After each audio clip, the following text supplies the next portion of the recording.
My name is Bong Sulan, Regional Workers Education Specialist working for ILO Regional Office in Bangkok. I am truly honored to moderate this important dialogue with eminent special panelists and commentators. I'm going to introduce the panelists and the commentators in a moment. Prior to that, please allow me to briefly touch on the main theme of dialogue as a guidance to accelerate the discussion. We are all conscious with the fast movement of technology.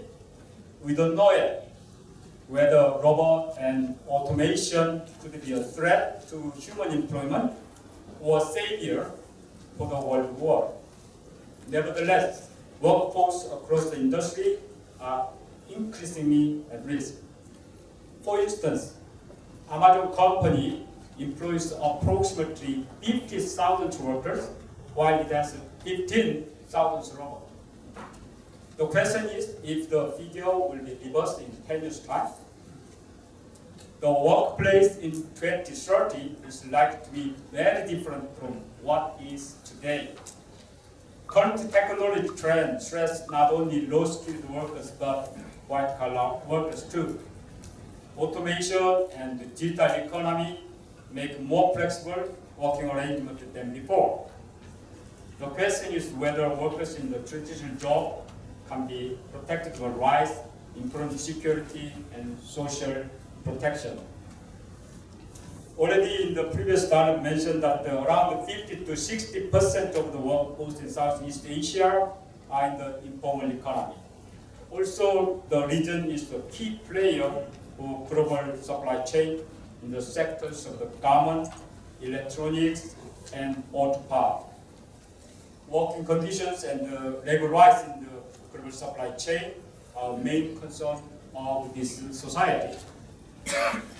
In fact, the so-called Kelly company conducted a survey in 2015 with 2,000 managers in APEC region, and 55% of the respondents expect to see more workforce flexibility over the next 3 to 5 years. Another survey conducted in 2017 by Dell Technology, based in California, estimates that 85% job to be created by 2030 will not be existent today. Many new jobs are expected to be created in the green economy, care economy, and collaborative economy. However, new jobs are mainly based in the nature of the self-employed and the contractual employment. Many forms of the non-standard employment are often associated with significant decent work deficit. Also, we slightly touched upon in the previous session. According to the ILO in 2015, around 43% of the global youth labor force was either unemployed or living in poverty despite having a job. Youth unemployment is as high as 14.7% in Southeast Asia and the Pacific, and 8.9% in East Asia. Training and education opportunity can improve the quality of the employment as a new and innovative training methods such as web-based training courses need to be invented. Emerging technologies are going to be affect employment as well as the delivery of social benefit. Right now, many benefits are delivered through job. It's true in terms of the health care, retirement benefit, and OSH benefit. The next question is how to improve skills and qualification of workers for lifetime employment. Workers will need training for different tasks in their existing jobs. There is a global debate that the basic income guarantee is an alternative solution. However, there are many unsolved answers about its introduction. In the process of the world, some industries decline while the new industries emerge with opportunity of job creation. Overall, many new jobs are created, but they are vulnerable and informal, and inequality could be worsened. the role of the social partners and other actors shaping society is very important. Direction of the future of the work is uncertain, and its impact are certain. So the tripartite consultation and the other actors like academia should play a vital role in facilitating and managing smooth transition towards the future work and its impact. With this small introduction, and then now I would like to introduce panelists. I'm joined by the four eminent panelists. First, Dr. Priya Polkirul is working for the Development Institution, National Institute of the Development Administration, and Professor Priya also served as the executive director of the Center for Development Economies. Professor Priya produced lots of the academic papers and published books on various issues, so that we are very happy to have him today. And next to the Professor Priya, we have a government representative from Japan, Mr. Kichiro Yoshimura, who joined the Ministry of Health and Labour Welfare in 1996, and then since then he had lots of the experience in different departments, including National Health Administration, Employment and Economic Affairs, and also he served for the OECD as a first secretary. And then on my right and far, Ms. Pichalu Supapanik, working for the ASEAN. She is supporting the cooperation between the ASEAN and then its partners, and also working with the other social actors, in particular migration, human trafficking, human rights. And then next to Ms. Pichalu, we have employers representative, Mr. Acheta Tan. Mr. Acheta Tan is a lawyer, and he used to teach at the trade union and also economic development foundation. And he had a long service as our ILO GB member. Now he's come back to the ILO GB member, and also he's presidency of the Employers Federation and emeritus president of the National Confederation of Employers of Philippines. So now and then we have five recommendations from trade unions. And, Mr. Joshua Mata, representing the trade union in Philippines. Ms. Sanda So, representing trade union in Myanmar. And Professor Zhao Dong, representing trade union in China. Mr. Peng Seng Hak, representing trade union in Cambodia. And finally, Ms. Lakshmi Vaidyanathan, representing the Public Service International for Asia Pacific. Thank you very much for joining this dialogue session. First, I would like to throw the question about how is the process like to shape the world work in the future, particularly as it challenging in creating a full, productive and fully chosen employment. I would like to throw this question to Professor Priya first. Professor Priya. Thank you, Mr. Chairman. Thanks for the very nice introduction of the dialogues, and welcome of you to Bangkok, Thailand, which is my hometown actually. Come to his nice introduction, you can say that technology is pros and cons, of course. But we live in a technology world, it can create the new job. Like, of course, we have the new entrepreneurs working with IT, sales staff, the social media, working in the Facebook, We heard about the words of like gig economy, in which persons can work in different jobs at the same time. So this is changing the pattern of works. But also technology also improve the productivity. As well, you have technology these days and improve your work in many areas. And at the same time, you talk about the job loss that comes from technology, robot, AI, for example, to create job loss. So to me, this is nothing new. It's just evolution. That's in my economic concept we call the creative destruction, in which the new technology always replace the old technology. And well, I can say it is evolution, but sometimes, of course, we have to think about how that evolution looks like. Well, the questions will be how it will change or shape the world of work in the future. This is quite difficult answer because I would say it is very subjective answer. It depends on place by place, it depends on job by job, it depends on country by country basis. Well, I can say if we want to analyze that, so we have to look at, if you look at country specific, let's say Cambodia, Thailand, Myanmar, India, or whatever countries, you have to look at the country basis first.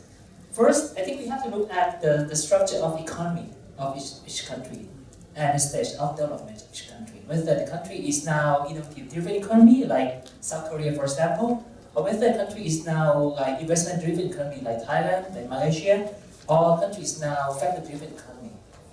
Well, with the different stage of the development, we comes up with the different ways of how to use technology in production. For example, the countries like agricultural countries like Thailand, Cambodia. Well, even though we talk about smart farm by using technology in the farm, but due to the skill or due to the how readiness of the farmers to use technology is still quite lag behind compared to the country who are like in innovative-driven economies. Or even the country like investment-driven economy like Thailand, that we produce lots of manufacturing sectors like Vietnam, Thailand as well. Even though we produce lots of manufacturing sectors, but the way we adopt technology or technology transfer or including create our own technology is still limited. So that means how the change of the world. If we are factor-driven economy, it may be very small change. And we still have to rely on the factor-driven production. Like farmers still have to work in the farm. And it's quite difficult for technology to replace it. One of the research paper for the Bank of Thailand now, they found that even though people talk about the technology may replace the unskilled workers, but in Thailand, the research found that it may not look like that because the business still rely on labor-intensive production without replacing technology easily. Okay, that's number one, is about depend on structure of economy and stage of development. That leads to number two, I think it depends on the structure of labor market. Whether we are, how pattern of our labor market is, we are like old age labor in general, like Thailand, South Korea, or Japan, or we are just a very young generation workers like Laos, India, for example. Of course, young generation is more likely to adopt new technology easier than old, and they still have the way to learn technology. It also depends on whether labor market is formal sectors or informal sector. In Thailand, for example, my country, about 6% are informal. Informal are lack of training. So the way to learn technology is had to be about themselves, not because of the firm providing training. So that means that we can't delay the slow the way they got technology. So we in theory talk about labor market flexibility, like how also depends on how fast the labor can adapt or change their role in different occupations. For example, we say, hey, if I work in the manufacturing sectors and AI is going to replace my job, how fast the labor market is ready to bring this labor to a better position. If it's not really flexible, so that it will reduce productivity as well in the future. Number three, I think it depends on the country labor market. So it depends on the degree of technology adoption. So as I always say, the young is more to adopt technology than old. But technology adoption is not easy in general. That's why business sectors today try to make the technology easy to use. Like now, iPhone or even the mobile phone, even fitness device, easiest to use these days because they know that the way that people learn technology is not easy. Somehow people think it's easy, but if you look at the people in rural area, it can be difficult even if they just send the message to mobile phone. So technology adoption is also the areas that how technology is easy to be implemented and integrated into production process, and how people can adopt technology into their everyday life, not just everyday work as well. And linked to technology adoption is the last point that we talk about is depends on the skills of the workers itself. So we may heard about the way people use IT, for example, but in the words we can call skill of IT is not just the way you can use IT, but it also depends on how literate you know about IT. It's a case study that I always teach in my class that, well, if, I'm not sure anyone in this room used Google Maps to find a way, and sometimes Google Maps bring you to the wrong way. And you say, hey, Google Maps is stuck because it's bad. I'm not sure the problem is a problem about Google Maps or a problem about your literacy. Because you can think if you have good literacy enough, you can know that, well, this is where you can go, or this is the way you should not go, or Google Maps is can be the real time. That means if you stuck in the traffic, it may be more than the estimate of time, something like that. So it's about IT literacy. It's also the things that, if with the low IT literacies, the way we use technology can be lower as well. This is the theory we call skill bias technical change. And many research found that way. So with skill bias technical change, people may not be able to use appropriate capacity of technologies, and it can create what we call the digital dividends, and also reduce productivity as well. So I'm not sure, I'm sure I have 5 minutes to talk about this, but actually, many policies can be created, how to improve IT literacy as well. I think this is chairman to talk about not just innovative economy, but also cooperative and care economy as well, right? So let me think about that. When we talk about AI, we talk about Industry 4.0, but in the real world, our workforce is not yet at 4.0. We have workforce in 1.0, 2.0, 3.0.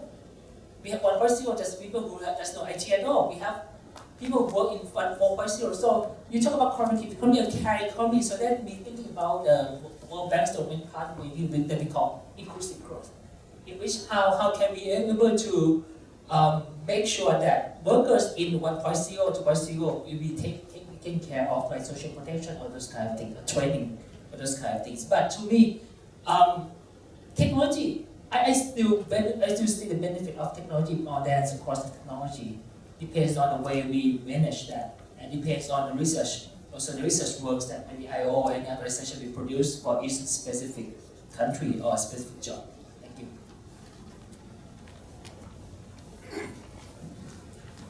Thank you very much, Professor Priya. He was very positive to the technological development benefiting the human life and the employment. And he emphasized the adaptability by different sector, different country economic strength, and also the age group.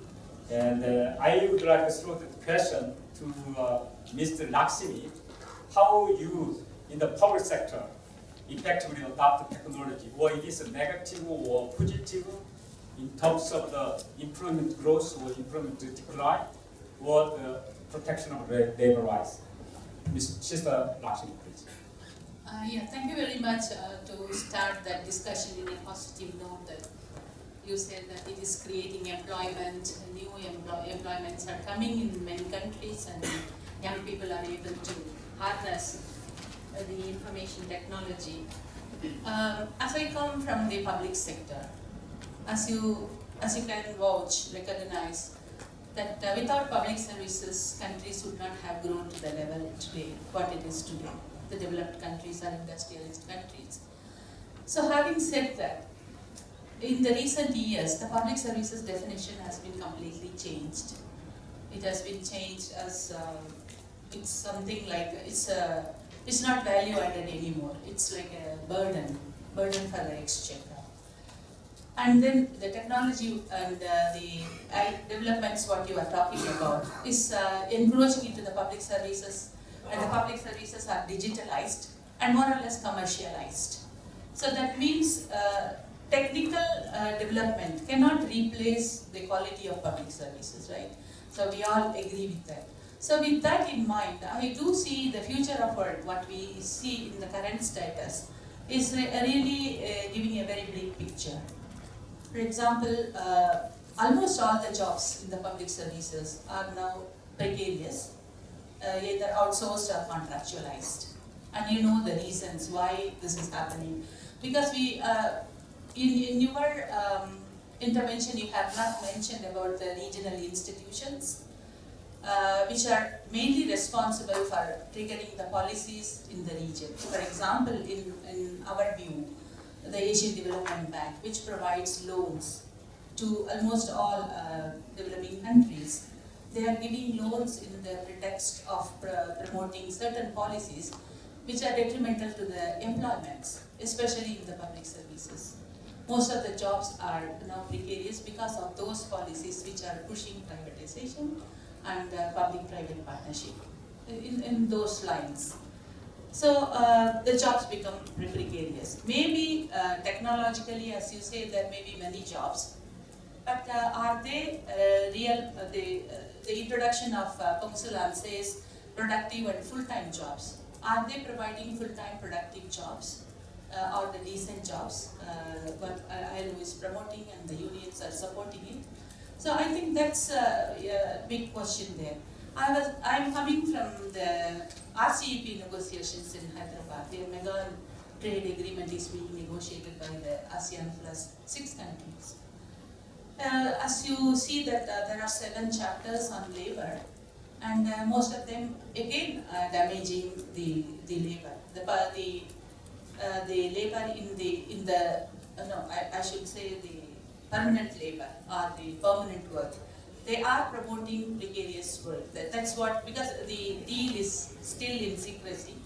We don't know many of the things in open. So the 7 chapters are dealing with labor, and it is not good for the labor. Is what being resisted in that particular forum in Hyderabad. So such mega treaties are dealt in secrecy, and we don't know the future of labor, how it's going to be shaping up when these deals are going to come. Because trade is the main interest here, commerce is the main interest here. It's maybe it's IT development as well. But then how as labor, or whether it is in the public service or in the private sector, labor, it's terribly affecting the labor. So the future of work, what I see from our perspective, is very, very misshapen, or it has totally deteriorated in what shape, whatever it is today.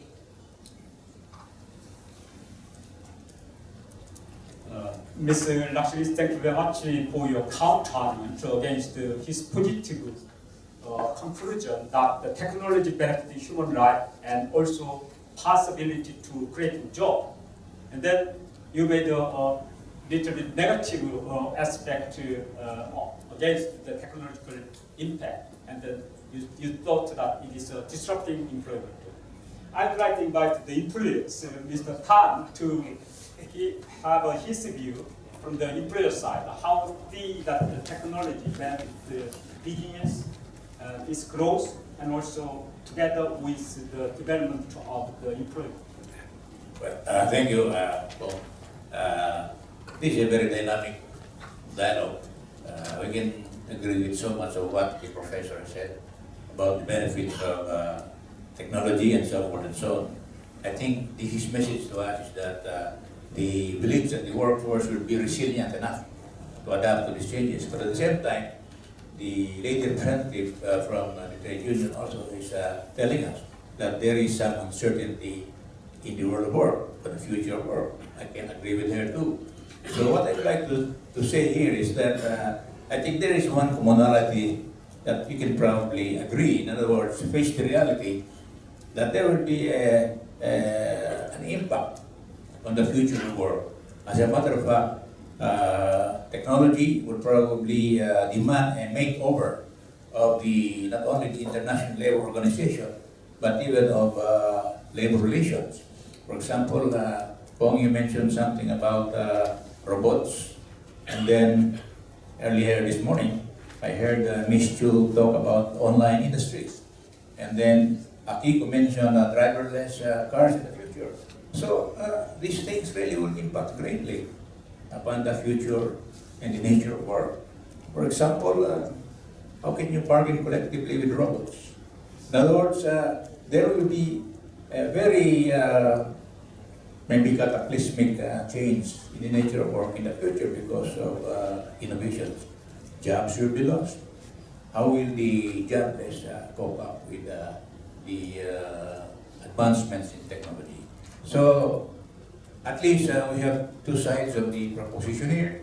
We have the optimistic side of the Professor Ria. At the same time, we also have the concern of the workforce as to what is the future for them. Thank you. Thank you, Mr. Tan, for your very wide comment. I felt that you stand in the middle between the academia and the trade union. And I couldn't justify whether technology is benefiting us or not, and then destroying the job or not. It's unclear. So I would like to invite the middleman, the government of Japan, to justify whether technology will benefit us or not. Please. Thank you, Mr. An. I'd like to comment on the first topic of the session from the Japanese perspective, because the Japanese culture or social system is a little bit different from the people in this conference, because we are having a huge demographic change, which means that we are experiencing decreasing birth rate or decreasing population or increasing the aging population. So that will create a shortage of the workforce in the near future. So most of the people in Japan or the government itself is a little bit more positive about the innovation or technological changes, because that will help us to increase the productivity or help the people to reduce the burden of the work, or it will help the people to come back or get into the labor market, because like telework or home work, that kind of things might be helpful to include the people before they are in the labor market.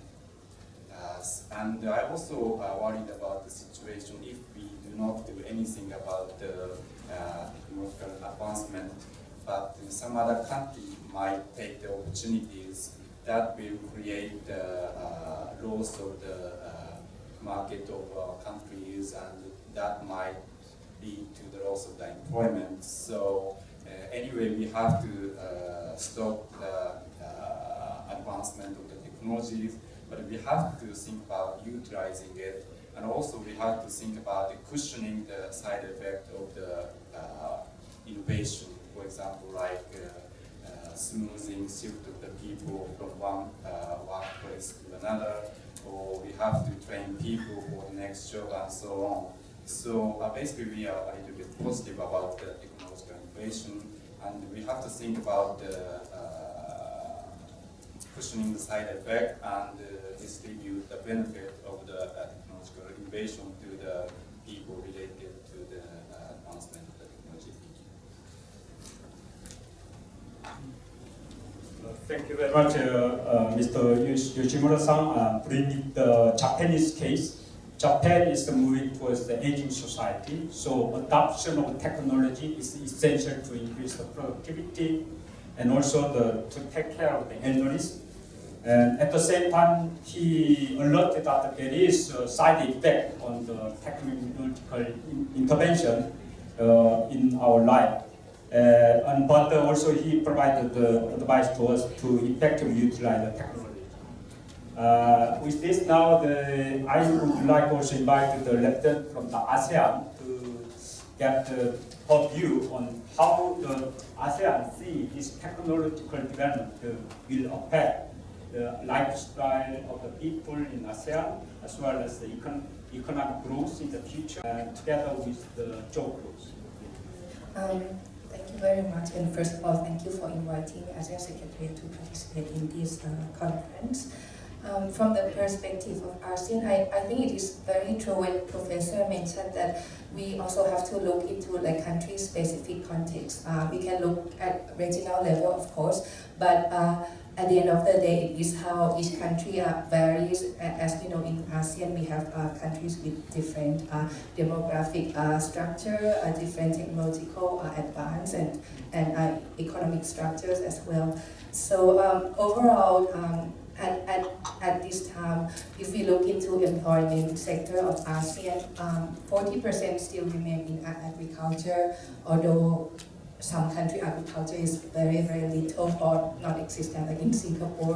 And then, but then in some country we can see that service sector start to surpass agriculture already. So if we look, I think perhaps we can stand between the optimistic and a little bit like negative perception about fourth industrial revolution. If we look into the short term and medium term, perhaps the impact of technological revolution might not be so harsh on ASEAN, because the sectors that we have, the most employed sectors now, is not, I mean, technology is important, but it is still labor intensive sector. Say, looking at service sector, for example, I don't think that people, I mean, internet and so on has facilitated a lot of access to service, but people don't, I mean, now it is still labor intensive. You go to a restaurant, you don't want to be served by robot. You go to a caring industry, you don't want to be cared by a robot, although I think in Japan you start having this technology already, but ASEAN has not in that state. And also we have to look into demographic structure as well, like the case of Japan. I think more and more countries like Singapore and countries like Thailand, where we are already moving to the aging society with a higher percentage, almost 10% of our population being above 65 years of age. Then technology would of course be a solution to the issue of labor shortage and other issues as well. So I think it is in the middle path, but if we look short term, medium term, perhaps the effect is not so harsh. But the most important thing is how government and other sector make decision to handle and to adapt to this kind of situation. Because at the end of the day, as technology is so important, but decision that government make, decision that other part of society make is, I think, is more important than we are getting so afraid of technology. Ms. Picharut said that the tsunami is coming, but it is not near to our life in ASEAN countries. But she very importantly highlighted that government together with social partners has to prepare the impact of tsunami coming from the technological development. Is that correct? Thank you very much. And with this, I would like to also have a temperature check in this room about this discussion. Anyone would like to have an intervention on this discussion on the process of the technology and its impact on the employment? Commentators or any commentators or people from floor? Yeah, Mr. Mata. Well, thank you. Thank you. I'll take my chance because there's 2 points I'd like to actually respond to. And the first is the idea that there is a lag. Whenever there's a technological development, there's always a lag in how to maximize this and its impact on labor. That is true. But I think you'd be in for a surprise, a big surprise, because I think that lag is getting shorter and shorter, and therefore we should be prepared. No? I also would like to prepare now then, rather than in the future. But I'd like to respond as well to Mr. Tan's point, no? And I, labor and eco in the Philippines hardly agrees. On this particular case, I completely agree with you. All these technological changes will result to a different labor relations, and it has to. In fact, our labor relations in the Philippines has to change at this point, not even in the future, because it's so Jurassic. It is so Jurassic that at this point in time, in the 21st century, employers in the Philippines are still thinking like it's the 19th century where they own the workers. It has to change. And that change will have to come, especially with the coming of technological changes. In fact, I think what we need to look at is question the entire idea of work. Why do we still stick to the idea that people, in order to survive and live, has to work? If the whole point of human rights is that we have a right to live a decent life, whether we have a job or not, then shouldn't we be thinking of a new type of relations in our society where everyone actually has the minimum universal basic income that would afford them to choose whether they really like to do something all this drudgery of work, or they just want to do something else. So it will change labor relations, and I'm pretty sure it will change labor relations for the better. But unions would have to fight for that. Before turning to the next question, I would like to share the information that the AP region have increased by 70% of the robot to 887,000 units during the period of 2010 to 2015. In all industries, Korea used 531 robot unit per 10,000 workers, followed by Singapore at 398 units, and Japan at 305 units. So it demonstrates that the industries are adopting more and more technologies and the robots in our industries. With this, I would like to turn to the next question to the panelists. What policies and institutions will be necessary to cushion the negative impact on the workers and to generate new and better forms of the employment? This question goes to Mr. Tan. Would you like to reflect on that? Thank you. All right, I think we're coming to a very difficult segment of the dialogue, considering policies as well as institutions that will impact or will caution the adverse impact of innovation, on technology, on workers. But first of all, let me say that I would like to commend the ACTRAP for a very comprehensive subject matter. As a matter of fact, I'm very happy to be here because as an employer representative, this is my first invitation to an ACTRAP sponsored forum. So at least our inputs will be heard by the labor sector as far as the future of work is concerned. If you look at the components of the subject that is going to be discussed today, it is actually the components of a national development plan of any particular country. It's really very comprehensive, from employment policies to the role of the state to all the aspects of economic policy. But I would like to agree with the professor from Professor Perea that whatever may be our approaches to be country specific, because one size does not fit all so far as our approach to innovation as well as to technology. And also the fact that maybe we can also make a differentiation with respect to the impact on traditional employment, or employment in the traditional sector and employment in the non-traditional sector, because the impact on those sectors may be different. I'm here also as president of the ASEAN Confederation of Employers, but I do not necessarily reflect whatever may be the conditions on the ground of each particular ASEAN country. As a matter of fact, to quote my colleague, Dato' Samsudin, there is much to be desired in the matter of integration in the ASEAN region with respect to many aspects like skills or portability of labor migration, and so forth and so on. But there may be also commonalities, and there we can be united in that aspect.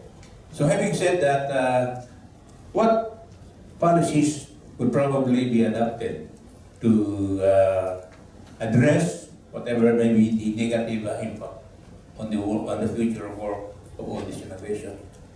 Even Mr. Guy Ryder himself admitted that the world economy, new production processes, technology will heavily impact on the future of work. And as to whether it's going to be country specific, that was also mentioned by Madam Andre this morning, that a developing country's approach may be different from the approach of a developed country. So having said that, I think we can discuss what possible policies may be adopted for the purpose of cushioning the whatever negative impact there is on the future of work. First of all, the approach to any solution would be dependent on each particular country. And as also mentioned by Mr. Tolentino this morning, the political structure, the political environment will probably influence policy. For example, in some countries, they will have an employers' organization cannot join our organization without the permission of government, and yet it's a private entity. So that is a constraint on the part of an employer organization. And for example, in another country in the ASEAN, I'll mention my country, the Philippines. Policy is generated, of course they have a tripartite machinery, but it is also dependent on the administration in power. For example, right now we are engulfed by a population that seems to want to change so many things. Right now, the burning issue in my country is contractualization, or what they call casualization of labor. Well, this is something that has to be understood very well by all sectors. So, what policy should we adopt from the point of view of employers to help cushion the impact of innovation and technology? First of all, we are talking about safety net for workers. There may be changes in the way work is to be done, but at least there are certain basic core needs of workers that must be protected. But social protection, from the point of view of a national development plan, may have to be only up to a certain point. I would like to think that in most of the ASEAN countries, we have minimum wage, we have health and safety protection, social security, workman's compensation. But beyond that, for example, like the idea of unemployment insurance is something that is very contentious, especially even in my own country. In other words, we may not be able to adapt it. We may not be able to afford it from the point of view of the level of economic development of the country. So these policies will have to be generated by a consensus and by a factual consideration of the conditions on the ground.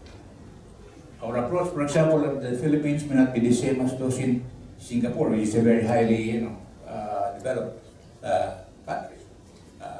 But at least there is that safety net. Why? Let me take the example of the Philippines. Well, there is the unemployment there is about 6.7%. I think we're trying to not let it go beyond 7% unemployment. But we have a lot of underemployment in the workforce, and the poverty level is still low.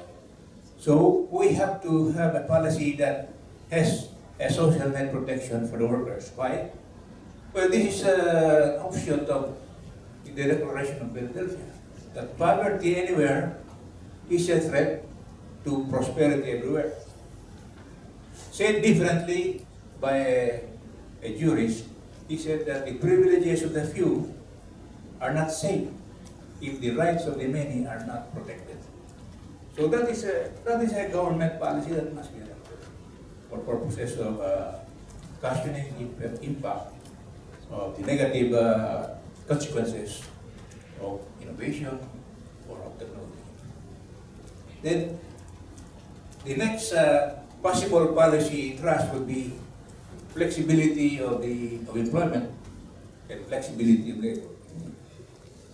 I know that in the past this is not a very popular term among the labor ranks, but yeah, maybe you can say that there has been some change of attitude. Because in 1994, I came across a journal which was published by the Brotherhood of Asian Trade Unions in coordination with the Federation of Free Workers. And there was a very long article there on the flexibility of labor. It was written by a certain Helga von Peiken, and she said that flexibilization of labor cannot be stopped anymore. In some instances, it may even be advantageous to labor. This is coming from the trade unionists. So, I don't know, maybe my friends here from the trade union will still resist this idea, but in a regime of job scarcity, flexibilization is a must. Otherwise, there will be unrest. So I hope that we can consider the possibility of flexibilization in labor as well as in employment. Now, the third is if we want to really help the workers cushion the impact of all these negative consequences, I think we should make the environment for conducive to innovation, and we should give more room to the employer to do more for the workers with less burden. In other words, not burdened by regulations. Not burdened by regulations. You know why? Because, for example, this year, at the International Labour Conference, we already abrogated 6 conventions, including one involving night prohibition. In the future, when we adopt a compressed work week, the 8-hour labor law will also be questioned. And these are all flexibilities in the working environment. And I was attending one conference in Oslo. They were discussing the convention for fishers. They said that they were still waiting for one country to ratify it before it becomes effective. In other words, that convention is still not effective because of lack of ratification by the member states. I could understand it because, for example, if you are in a boat in the high seas with 10 crew, 1 captain and 9, how will you implement the fundamental rights at work? That was in Oslo. So anyway, I think we should give room for employers to do more without having to be burdened by an over-regulated workplace. Now, the last thing that I would like to do is to say that I think it would be in the best interest of everyone, both workers, employers, and even government, to really review all these standards and recommendations towards the end, that we can come up with a basket of truly universal standards that are implementable by all member states. So, if you are going to deregulate the workplace, at least you'll give room for the employers to be more creative, to generate more new forms of employment for the workers. Thank you. Mr. Tan addressed a very important issue about the need for changing the policies, which has been articulated or designed by the National Economic Social Development Plan, which is the old-fashioned according to the technological development. So he mentioned that the tripartite consensus need to develop the new policies to adopt the technological development. And that in adopting policies, he said there should be a consensus among the all actors, right, to reduce burden for economic business plan and then operation, and also workers' activities, workers' rights. So, in that sense, that to achieve the inclusive economic growth, we need a new policy which has to be developed on the basis of consensus among the top applicants, right? Mr. Tang comes from the employees organization in Philippines. Luckily, we have a gentleman from the trade union in Philippines. I tried to invite Mr. Mata to respond to him about the involvement of trade union in the policy dialogue and decision in Philippines concerning the employment policy, economic development policy, with particular focus on the national economic social development. And then in the future, if it happens, then how you would like to play a role. Thank you. Right. Well, thank you very much. This is very, very fortunate for me. I mean, you know, let me start with summarizing what the employers have just said. Flexibility, the regulation. Well, these are exactly the kind of things that has led us to the economic crisis that we had in 2018 and 2008 and 2009. What is it about the failures of all these market-oriented policies that you still don't understand? It has created a massive inequality. We heard speakers from this morning. It's as if there's a huge denial about the wrongfulness, about the incredible failure of the model that you are thinking of. And still, we get the classic response.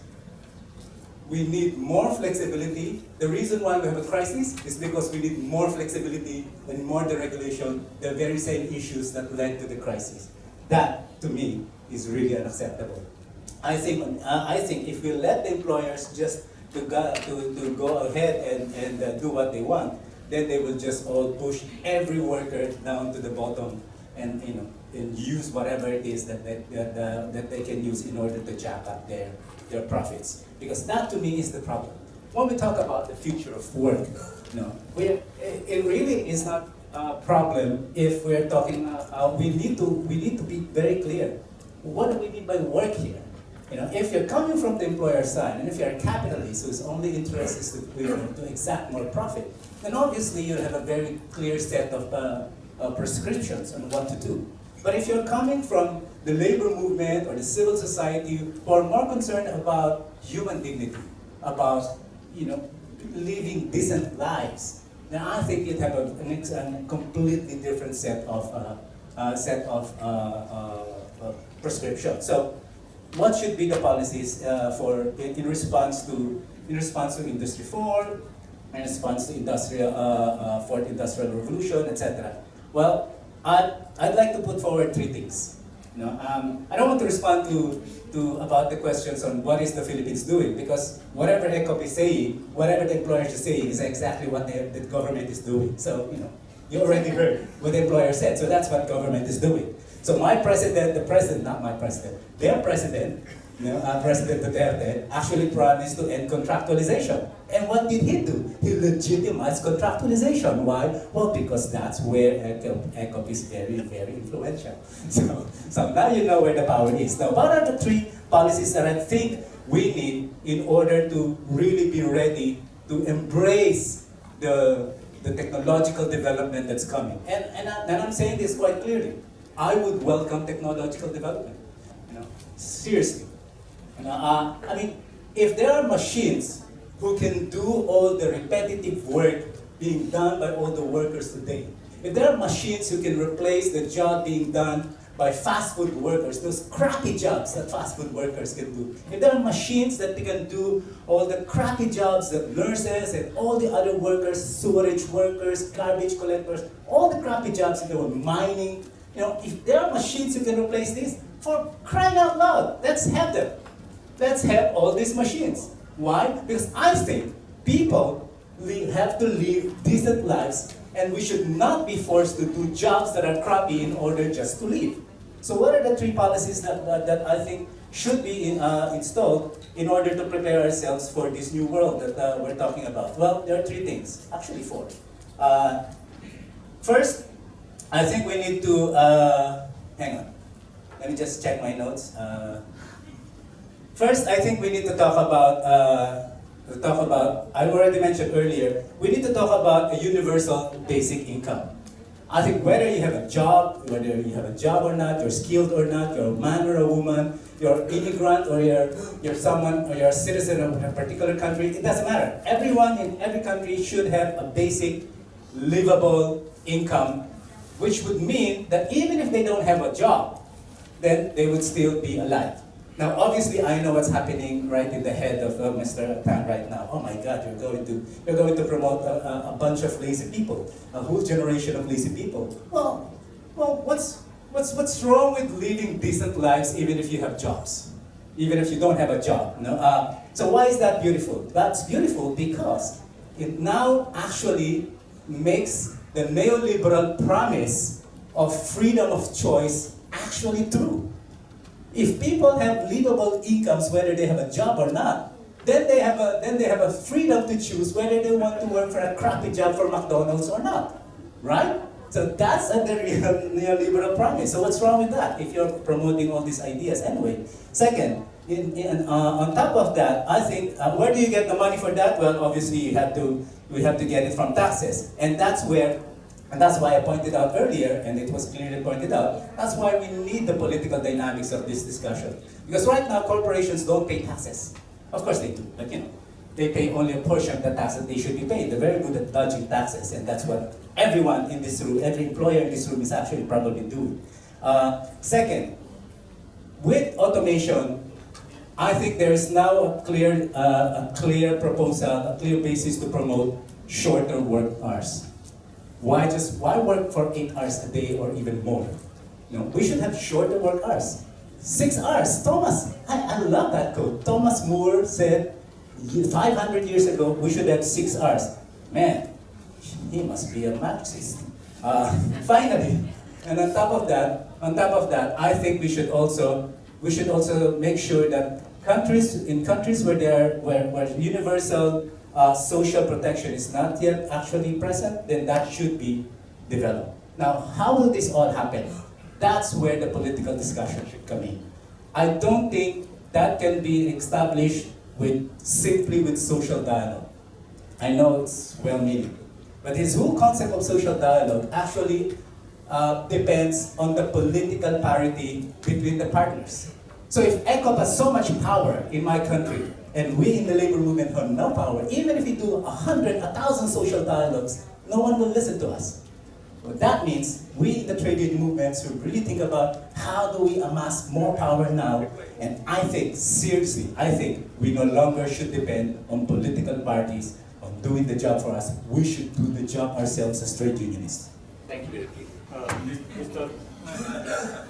Mr. Tan immediately would like to blow up to you before inviting to cool down the debate. I would like to invite the government of Japan about the argument to relate to the universal basic income. Still, the universal basic income agenda is a political agenda and then debatable due to many reasons. Of course, some countries like Finland, Sweden have already adopted this concept and applies to certain group of low-income people. So still, it is far way to go to practice the universal basic income. And in Japan, Mr. Yoshimura-san mentioned that people are aging, so that they need an income. Of course, Japan developed the social security scheme well, but now there are certain pockets that people cannot get the social security. So, how do you think that the universal basic income applicable to Japanese society being an aging society? I'll just reply very briefly. Please wait, and then after I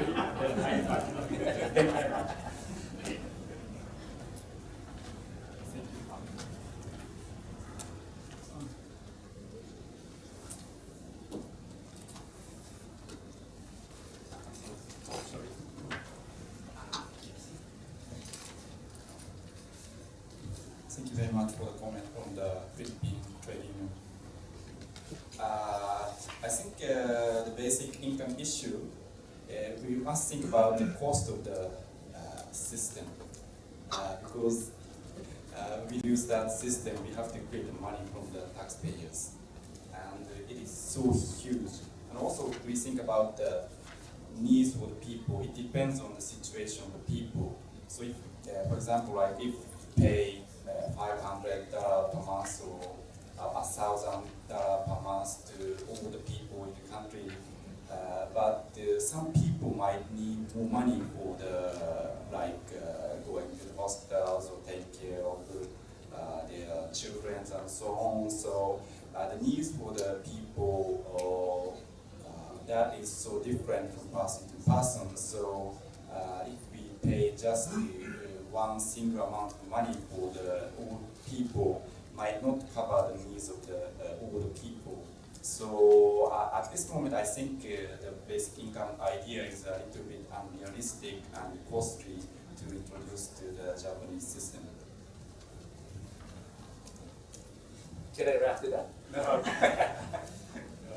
I just, Let's invite Mr. Pan to Yeah. reply to your comment. this is a very brief comment. I know Jasa from where he's coming from. He's a thing. His progressive ideas are a credit to the labor movement in the Philippines. So I think we need more people like him in the trade union movement in the Philippines. Now, I would like to say that when I mentioned flexibilization of employment labor, it is on the assumption that there is a scarcity in the job market. If you have more demand than supply of labor, I don't think flexibilization will be something that will be prevalent. In other words, if you have more people, but there are less jobs to fill, that's when it becomes very pragmatic. But when you have more demand than there is labor to supply, I don't think flexibilization will really be something that is going to dominate the labor market. And number two, ECOP is not influential in the Philippines. Contrary to what Mr. just mentioned a while ago. And thirdly, nobody can quarrel about a living income. But it should not be on the shoulders solely of employers. In other words, it's a product, not only from the efforts of employers, but from policies of government, taxation, and so forth and so on. And finally, when I mentioned about labor standards being reviewed, I took the inspiration from Guy Ryder himself when he said in the June conference that when they decide technical items in the International Labor Conference, now they will really decide what is it that is meaningful to the tripartite partners. What is it that makes staying in Geneva for 2 weeks worthwhile? In other words, we come up with standards that are really meaningful, implementable in all member states.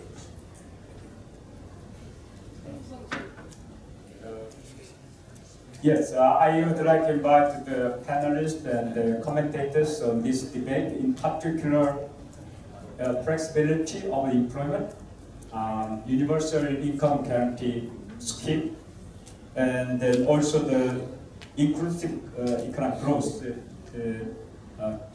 among the involving all social partners, and then to develop the effective employment policy. In these three areas, I'd like to invite the comment or comment from the commentators and panelists. Mr. Lakshmi, would you like? Okay, just a concern here. Like Mr. Tan was talking about the flexibilities, labor flexibilities from the employee's point of view. In our point of view, what I believe is these policies or the labor market policies or flexibilities have to be consulted, because we are always talking about tripartite, which is very important. But where is the labor space here? We are having a shrinking space everywhere. For example, we are talking about ILO conventions, 87 and 98, and he is also talking about new standards. Then what is the use of bringing new standards again? Because the existing standards, for example, 87 and 98, this is the policy space where the labor can come and negotiate and lobby and advocate. that these need to be made as an act and law. That's how the labor law, those things have come. Now we wanted labor law reforms. These are being pushed. And the labor law reforms are not for the benefit of the workers again. This is in a different direction. So when we are talking about flexibilities, what exactly flexibility means is really confusing to me. Flexibilities means it's taking more more liberties with the workers. I think this is where we have to allow, because the public space is shrinking, whether it's social or the labor, and we are losing space everywhere. Anna was talking about the regional standards in the morning. So that means that we are already failing in implementing the global standards. So now we have to push for regional standards. Then if we are not able to do that, then where we will go? So I think that's a bit, and your question about what sort of policy institutions, new institutions we must have, I think that's a very good question we all need to address. What sort of new institutions should be there? Because the employers are totally different for the workers. From the workers' perspective, who are our employers, with whom we have to negotiate, and how do we bargain? So who are they? So what sort of a new institutions we must bring? So that should give us the required space for us to come and argue and demand. It's a great point Ms. Lakshmi made. That now everyone understands that nature of the employment relations has been changed. And then we understand that flexibility is now emerging and then also affecting the workplace. And now it is reality that in this digital economy, some workers are assigned daily, weekly, monthly, or task-based without any office. This is a flexibility. This is an unavoidable situation at this moment, and then it will be more in the future. So in that sense, whether ILO can bring the new standard, even though there is no employee relationship established, how we can regulate that working condition and the rights for them. This is a big task for ILO in the future. In this issue, I would like to open the floor to get any insight from the trade unions. I would like to pick up only two comments from the floor. Ms. Anna and Mr. Solomon, is that okay for you? Because we have to move to the next question to panelists. So may I invite the Mr. Solomon first, please.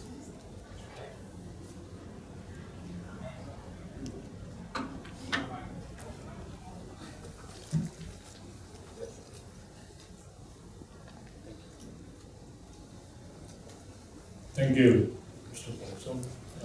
Firstly, it's interesting to hear many things in the last 1 hour or so. One is, we talk about shaping the future, jobs and etc.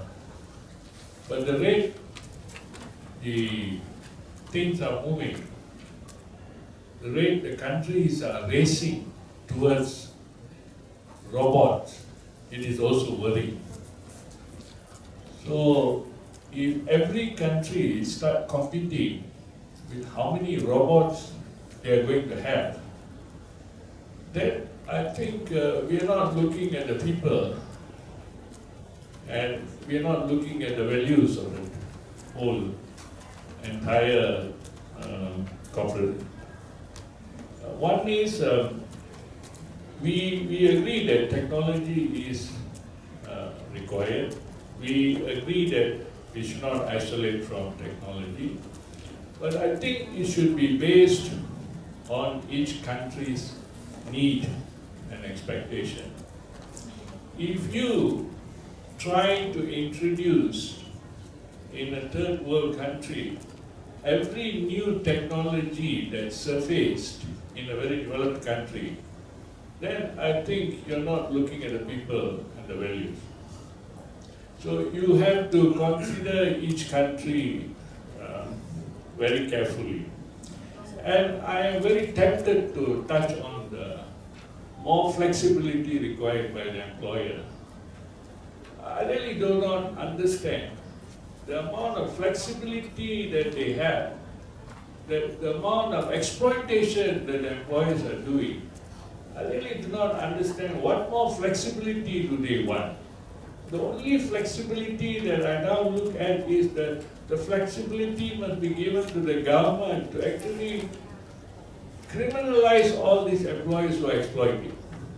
I think that's the flexibility that the government requires. And I also must say that a lot of things that's happening on this technology part is that I think it's partly because of the greed of the employers. We agree that automation is required. I give you a very simple example. In the banking sector, we agree that automation is necessary.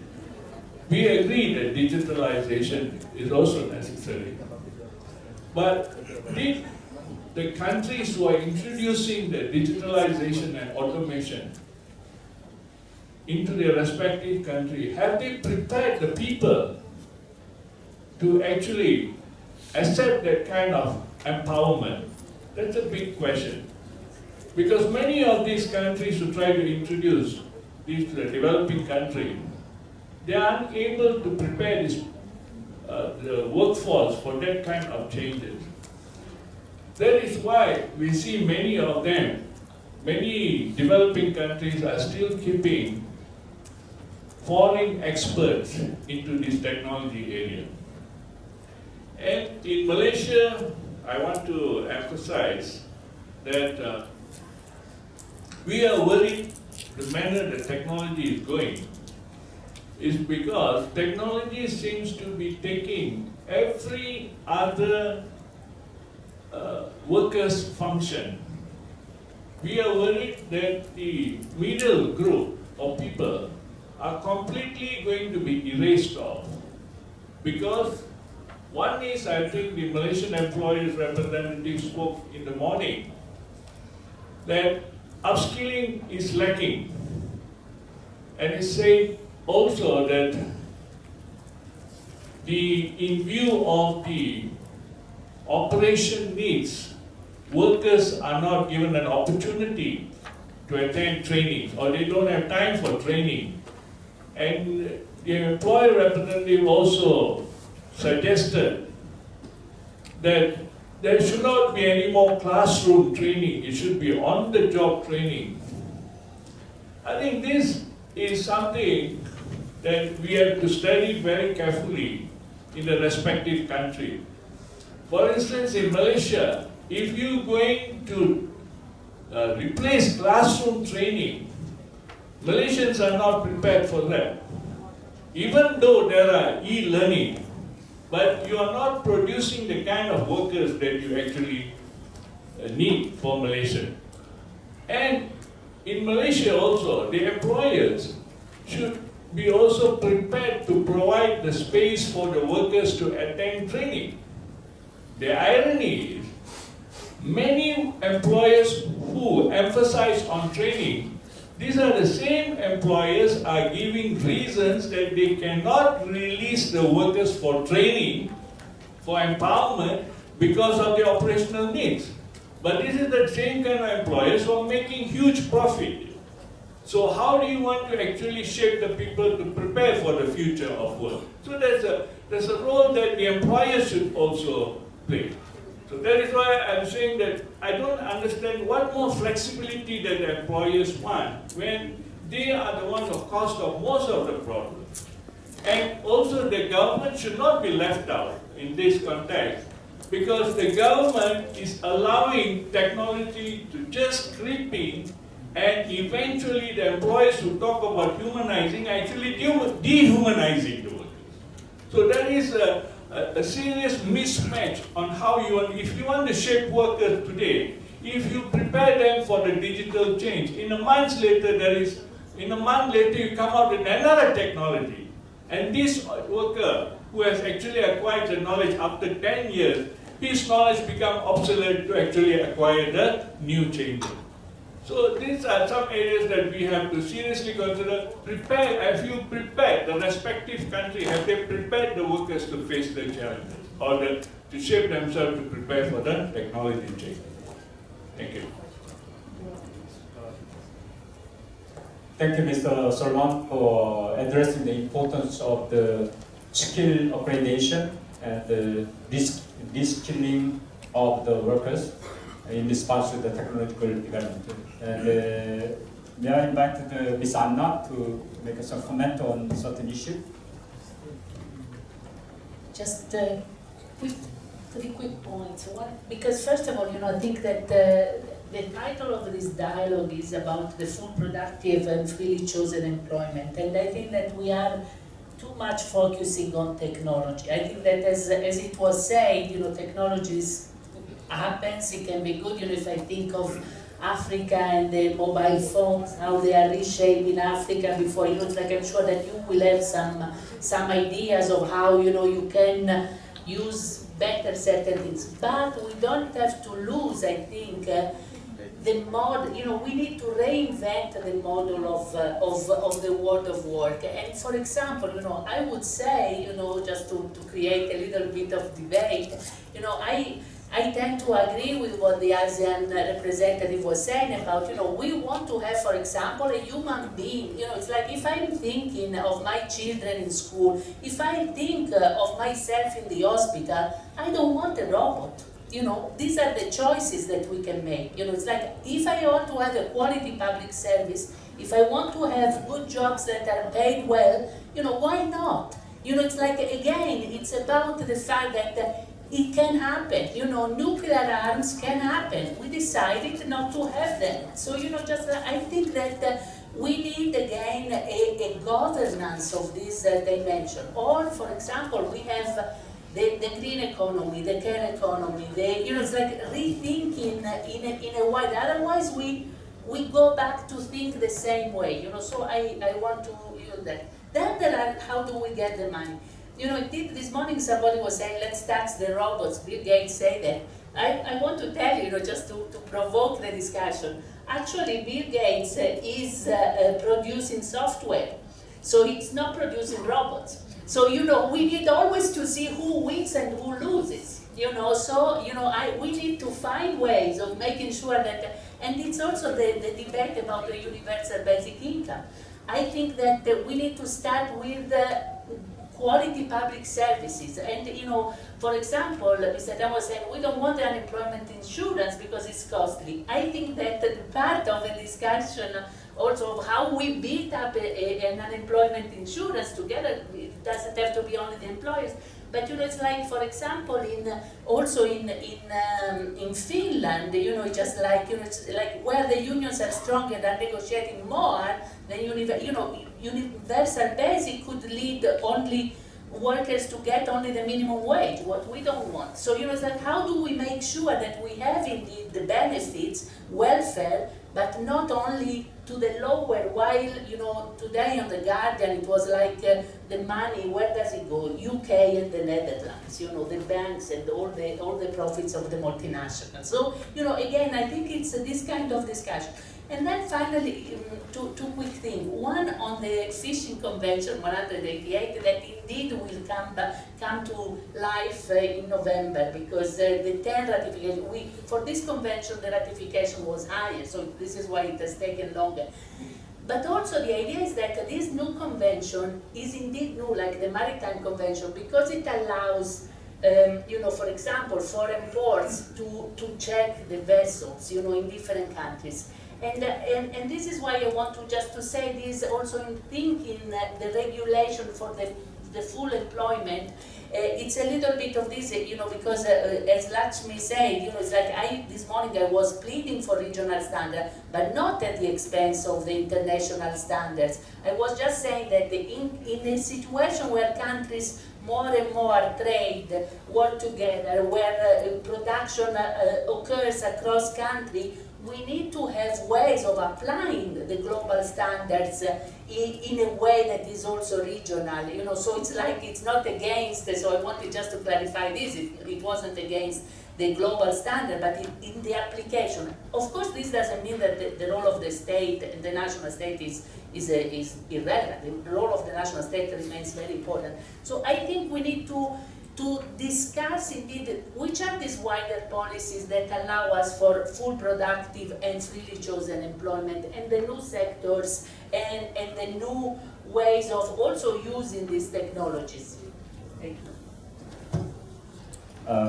Thank you for bringing the next question already. Our next question is about are the traditional economic policies and employment policies still effective? If not, what new policies should be added to government agenda to create jobs? So this question goes to Mr. Yoshimura from the government of Japan. Mr. Yoshimura. Thank you, Mr. An.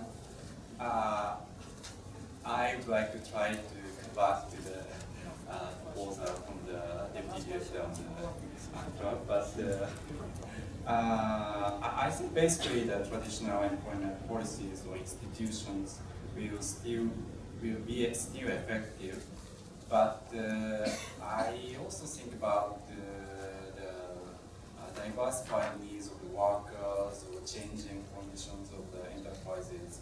So when I think about the basic employment policies, I think about the minimum standard or regulations with criminal sanctions, and also have some systems like tax incentives or subsidies. I think these two are still effective, but regulations with criminal sanctions might be only used for the minimum standard, and it also needs a lot of time to get an agreement from the workers or employer side, so it needs some time. So when I think about the employment policies for the future, I'd like to propose or introduce three examples of the Japanese experience. The first one is about conflict resolution systems. I think you are well aware of the fact that filing a case to the traditional court is very expensive, costly, and time-consuming. So I'm afraid that many workers gave up filing a case to the court. In such a situation, it might be helpful to introduce some kind of conflict resolution systems other than the traditional court system. For example, in Japan, we have a conflict resolution system in all prefecture level bureau with the participation from the workers and employers and academia. So they propose some kind of hearing from both sides of the enterprises.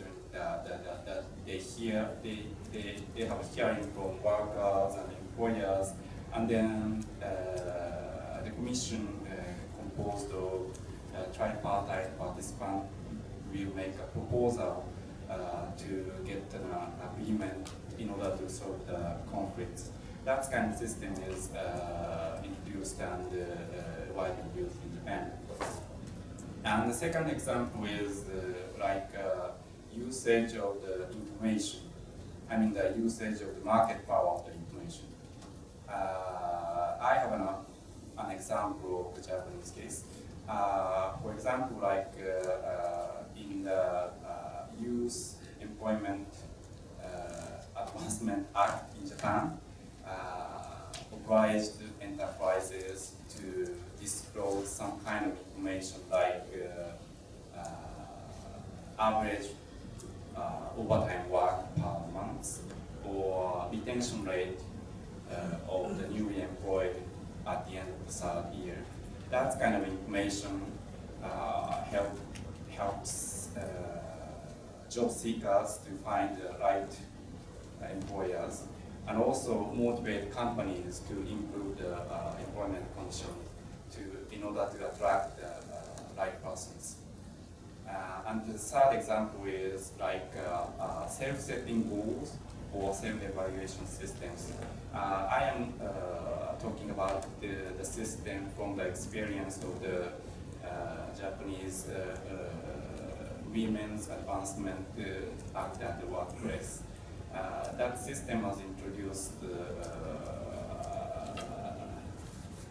years ago or so, and the law obliged enterprises to set a goal in order to advance the women's participation or advancement of the engagement in the enterprises, and also oblige the companies to evaluate their self-setting goals.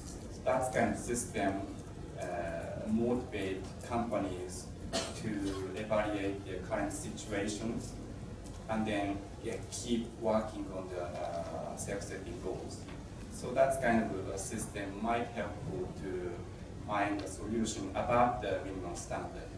And also I would like to mention that in order to introduce such kind of systems, social dialogue between employers and workers, that kind of discussion is also important to get well developed and improve the effectiveness of the new system. So I'd like to wrap up. Traditional employment policies will be still effective, but some kind of soft interventions or soft institutions will also be effective and worth considering. Thank you very much.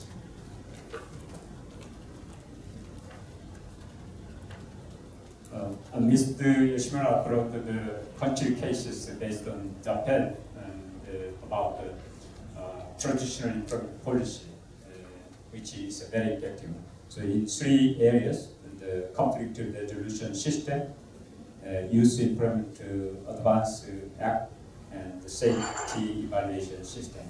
So this is one case, and I would like to get some comment from Mr. Teng Hek about the Cambodia case, whether traditional employment policies and systems are effective in this development of technology and also new industry on the basis of the digitalized economy.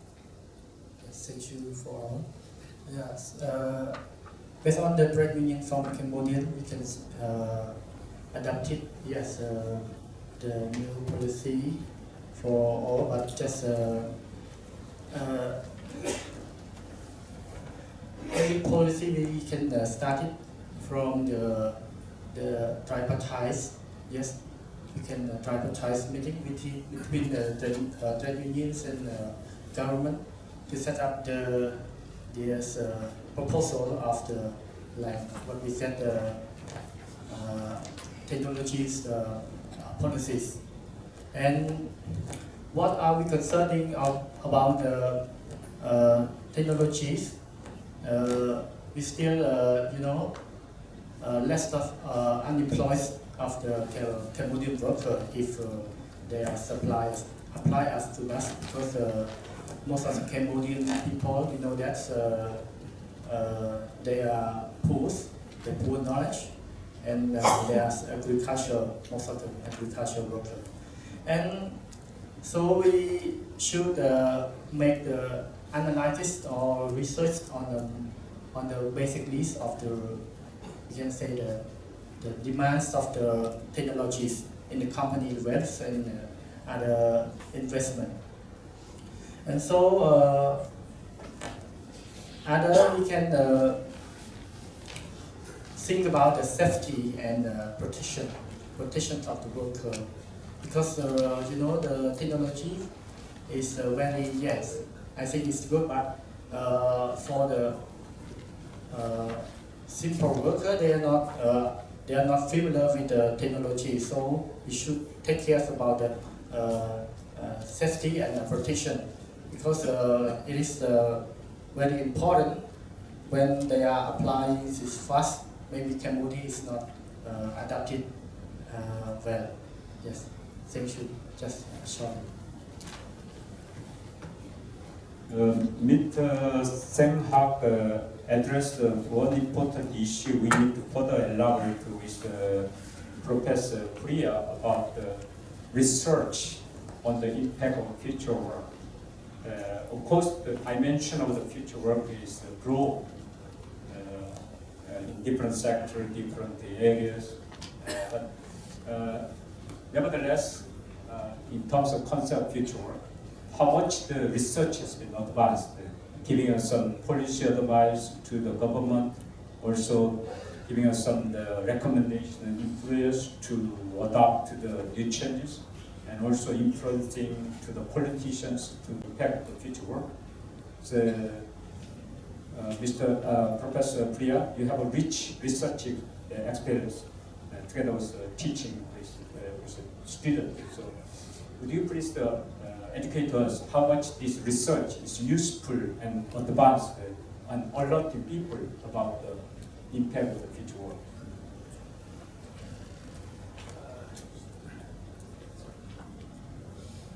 I didn't prepare that answer actually, but well, I as well say research. If you talk about research, papers has to be the usually we talk about research. We see a lot of research in and also evidence in many different countries, in which of course the way of technology adoptions is happen very easily. We see we talk about the job loss in the factories, also the job loss in many sectors as well, and we can calculate numbers. Well, as we say, sometimes when we do research, we cannot be able to get the sharp numbers of how many job loss, but we also more about approximations and also about we predict about the future trend of technologies. But as we say that the country has specific answers. Each country has specific answers about how technology will be able to implement or to replace the workers. We know the nature of technology in a way. We know that technology is not sensible. It doesn't have a human touch. They know this is water, but they know this is water, but they don't know this is wind. So that means the way technology will replace, it can replace the job that cannot know this is wind. But it can implement. It can be if people have sensible enough, have creativity enough, they can get the benefit of technology. So that means it's very specific issue. We talk about what kind of technologies and what kind of labor market is. It depends on also the data available as well, in which many countries we don't have, even though the labor market survey or the job demand survey and the survey of the needs of business to use technology. So I think this is also challenging starting from the data works. This is my view about research. But may I get some point about, people talk about about the policy, that of course we have the policy from the employer side and also from the employee side, in which they have the different actions. But I live in academia world, so I like the way of collaborations. Even though flexibility and less flexibility, I like the way collaborations between employers and employees, but it's very difficult to do so because otherwise we have been discussing about employers and employees have been fighting, discussing about this for a long time. So that's why there's a tripartite system in which government have to get involved. The questions will be how we can prepare, how the government get involved with the system. I think our colleague, Mr. Sugomo, talked about the training, in which I believe that's so as well. But the problem is the employers doesn't provide the good training enough for employee, especially the training of the new technology. The training is all about how to open opportunity of the young generation to live with technology. Like for example, social media marketing, or Facebook training, or how the new entrepreneur, how the teenagers can be able to turn themselves to be entrepreneur. So this is the role of government to provide public training, for example, in which this course in Thailand is very expensive. But how government can provide this public training for free? That's the way the point of the way so that means it's not just to provide training in the workplace, but how the government can provide training to young generations. Well, even though the law of ILO is just about labor market, but I'm also thinking about education program as well, how to bridge. The point is how to bridge between work and education together. Well, mismatch is the problems that workers who cannot be able to work with new technologies, but how to bridge the start from university, start from college, like use the industry engaged or dual track vocational education, etc. That's the way that I think the government also have to think about as well. Not just only, well, social protection, I agree with that, but I'm thinking about how the government can help or can improve the way that people to live with technology, because it is going to be, as what you say, we cannot stop it, but the way, at least how can we live with it, with the generation, this generation, and also the next generation as well. In this discussion on the future work, another dimension of the debate is about the education and training. Whether the young generation has enough knowledge to meet the challenges that come from the future work, and also the curriculum is really suitable for getting a job in the future work. So in that sense, China is the one, in the past fast developed country and creating huge number of jobs for the young people. Now we hear that the decline of the economy, and then also facing the unemployment for young people. And then young people are now struggling to get a job. And then now we are lucky have Professor Zhao, who is working for the Chinese University of Labor Industry, closely associated with trade unions. He is working with the students. So I would like to invite Mr. Chao to reply to the question that how your university is now to see this development of the future work, and then how you would like to adopt these changes and then apply these changes to the curriculum development and also advocate the student to prepare their future.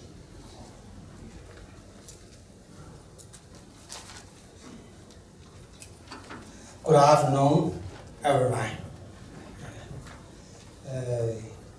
Like many countries, China also face many changes and challenges because of globalization and technology. But according to what some people said, many technology changes contribute to future work.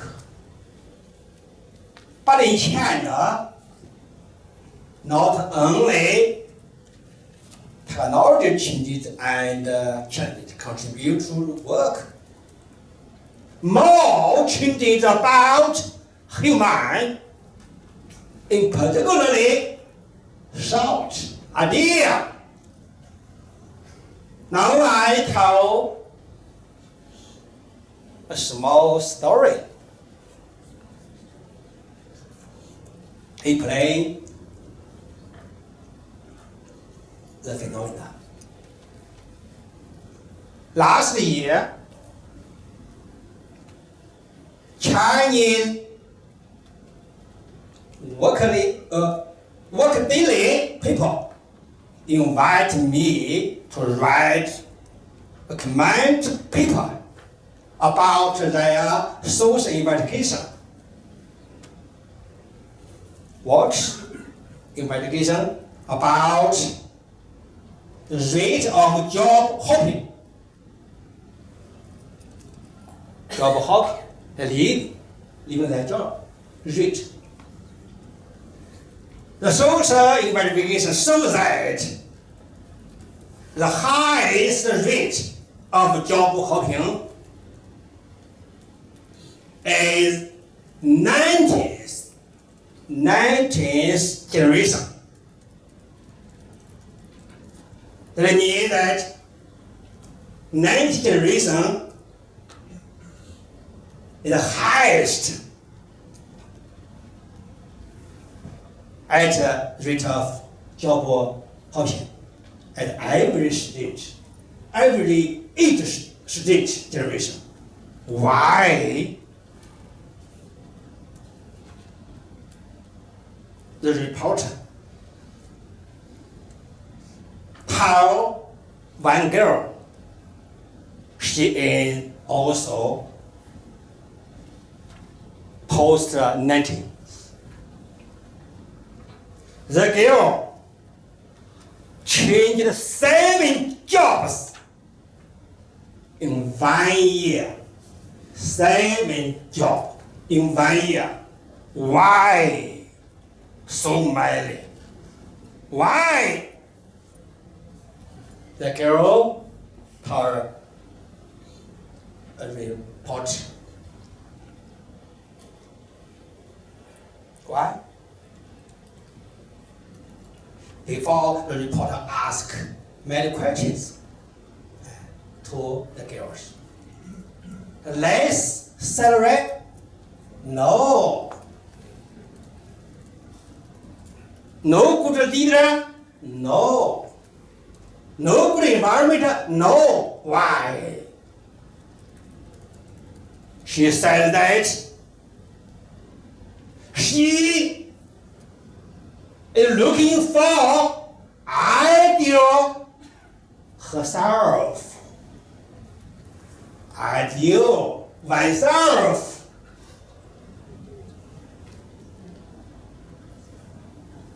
What do you think about the phenomenon? If you write the comment paper, what do you do? Miss Me, what do you think about the phenomena?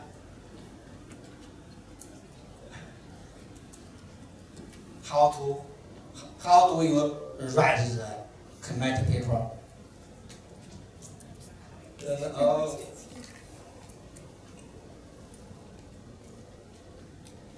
According to the girl's story, I wrote more than 1,000 words. I think the phenomena is not the girl wrong. It is the company wrong. Why? Because the traditional management short. The success of workers is based on success of company. I think this is wrong. Now, I think the success of company is based on success of workers. Yeah. So, I think many technology changes, many globalization, social changes, and I think the most important factor is idea, short changes. Okay, thank you. Thank you, Professor Zhao, for elaborating the importance of changes of mindset, idea. So in that sense, let's move to the next question about the changes of the relationship among the tripartite institutions and also social actors to respond to the impact of the future world. So we need to change the mindset to create innovative approach and create innovative policies to provide the better protection, also the decent employment to the youth and elderly, and also develop the effective social security mechanism and so forth. So in this sense, I would like to throw the question to Ms. Pisanut from ASEAN about what role will government, social partners, and potentially other actors play in society in response to the future work. So from the perspective of ASEAN, you may like to make some suggestion to tripartite employees, workers, and government. Thank you. Thank you very much for the question. I think first of all, there is already an agreement that the government will have to take the lead, and the government will be central to the role on employment policy and so on. and it has already been an agreement that the government alone cannot do the work, but of course partnership with social partners, with business sectors, even with the people itself is very, very critical. So I think this will set the scene and set the context of the policies that I want to highlight, the area that we need to address. And at the same time, coming from the ASEAN Secretariat, I would take opportunity to highlight some of the initiatives at the regional level of ASEAN. But before I go to the initiative, I have to say that there's ASEAN is not like an EU where we don't have the parliament, we don't have the enforcement authority to whatever happened in the member states. So I think this has to be clear to everyone. But ASEAN also have a lot of strength, especially in like working together. You know that we work on the basis of consensus, and some said consensus really like slow the process of agreement and everything. But in many cases, I have seen consensus also build a lot of buy-in from member states as well.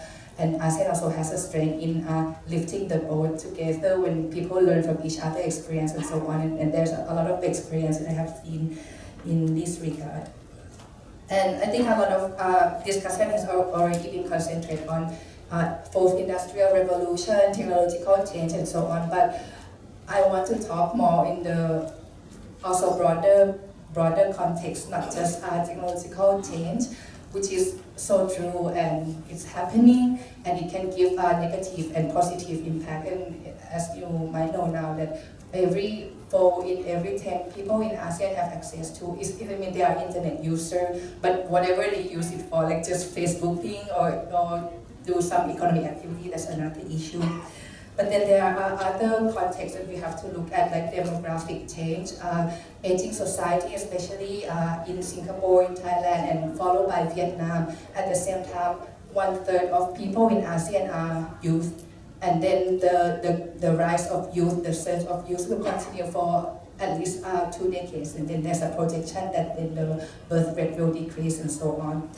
Another thing is also about the regional integration, which give impact to employment directly and indirectly. Directly, as you might know, the ASEAN agenda, we have the free mobility of skilled worker, which actually not very happening. Less than 1% of around 6.9 million people moving in the region are skilled worker. Most of people on the move, 99% or even more, are low, medium skilled workers.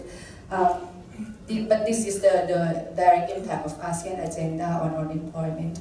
Indirect impact would be regional integration that make the country absorb more investment, both within and from outside the region, and also the change in the structural employment, the change from the transition from agriculture sector to more of the service sector and so on.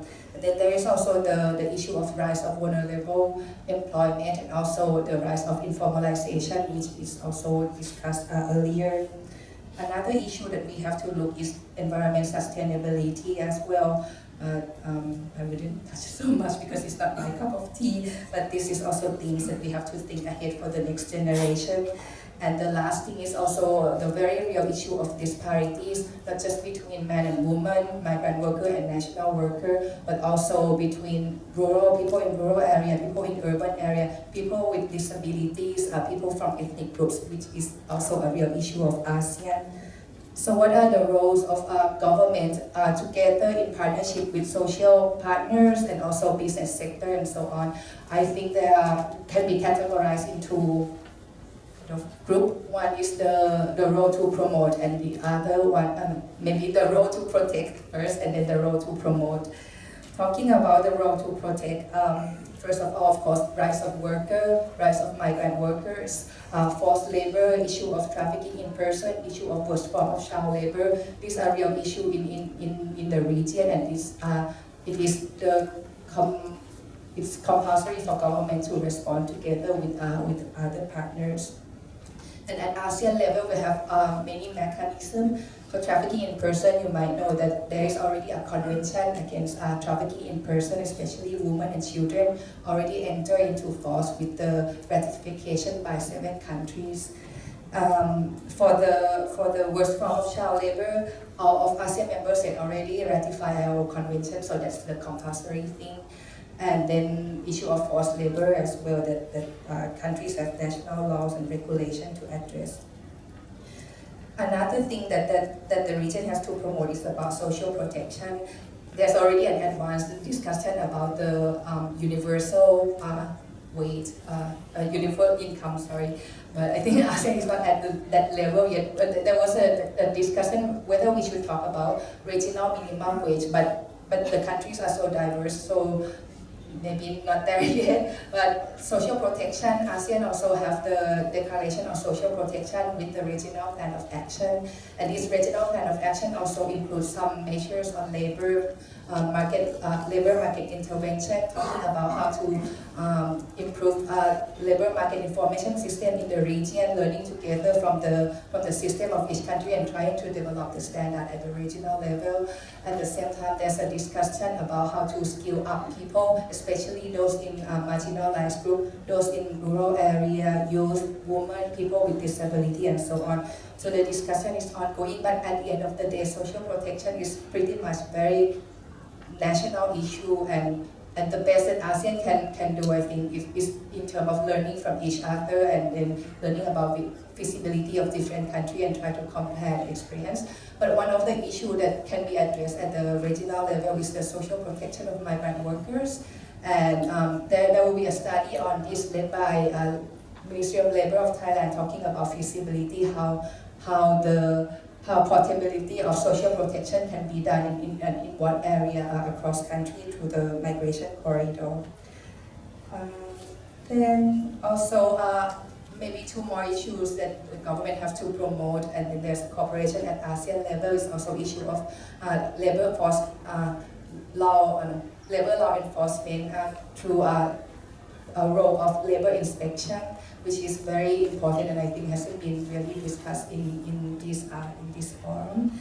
And the other thing is the promotion of occupational safety and health of workers in ASEAN, not just in the big corporate where you have OSH inspector going to see construction sites and so on, but also in informal sector, in SME as well. So these are also cooperation that is happening at ASEAN. There's a lot of capacity building, there's a lot of standard setting at ASEAN.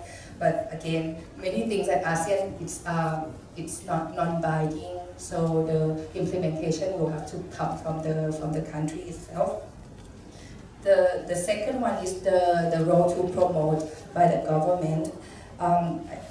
There's a lot of discussion about promotion of employability, job creation, and so on, and this is very much needed. It has to be supported by a strong labor market information system in the region as well as at the country level in the region, because of issue of labor shortage and different diversification of sectors. So this also involves the issue of labor migration as well. And there's the issue of skill development, which pretty much need the involvement of industry, and also not just industry, but also TVET institution, university, and so on. How to make how do we know that what are the skills that is needed now, needed in the next 5 years, and so on, and how to make the transition between education and work go smoothly. Especially we know that there are a lot of youth now. And I think one of the ILO study with ADB saying that there will be 14 million jobs in ASEAN because of ASEAN Economic Community. But at the same time, the same study, it says that there will be 68 million new entrants of people coming to work. So there's already a mismatch in the number of demand and supply. And where there is demand, of course, skill would be needed. But where there is no demand, then the issue of entrepreneurship will be very important. Issue of SME, where an SME is the major employer of people in ASEAN, in some countries already up to 90%. So how to stimulate SME, access to market, access to finance, access to technology, how to build people's skill to have to start up the business is also one of the priority of ASEAN. That there's a cooperation on this. And also, quite long. There's also the issue of rise of informalization, and this is also addressed at the ASEAN level, where there is a promotion of the transition from informal employment to formal employment. Again, this issue is pretty much national in a nutshell, but there's a lot of opportunity for learning from each other for skill development and for the measures that would facilitate such transition. And I think my maybe last 2 points is also the promotion of corporate social responsibility. Usually when we talk about CSR, we think about a company growing mangrove, growing forests, at least in my country. But then there is also aspect of CSR labor, how company also think about their impact on society, especially to their worker, how CSR, how company also think about the issue of forced labor, industrial relations, and so on. These are also standards set at the ASEAN level already. And also, I think last but not least, the promotion of better communication between government and other sectors. And also within government itself, ASEAN used to be known as working in silo labor, just with labor and so on. But now I think at regional level, we are moving away from that, and there's a lot of cooperation. Thank you. That we involve different sectors, economic, rural development, labor, women and children, and so on. So I think that's the role of government to promote cross-ministerial cooperation, as well as better communication and partnership with other stakeholders in the government, in the country. Last point, sorry, quite long. Of this, I think there is also a need for affirmative action. We don't see people as a mass group of people, but also we see them as a different agents. So there is a need for reaffirmative action for when it comes to women workers, migrant workers versus national workers, people in rural area, people with disability, ethnic group, and so on. So these are the things that the government have to really think about and also work together with other stakeholders to address the issue in order to promote decent work in such a very fast changing structure in the world now.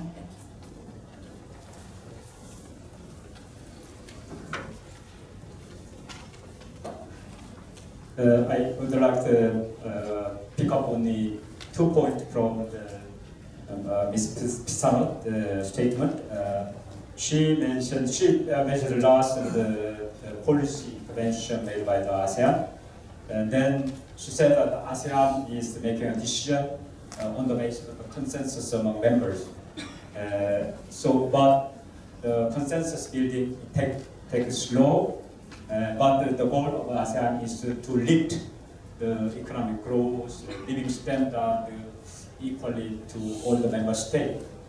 So in that sense, consensus building is very important. Now I would like to ask the comment from Ms. Sada So for her own experience about the consensus building through the social dialogue in Myanmar. Myanmar is now very much economically open, and also a lot of labor protection matter issue, and also the violation take place.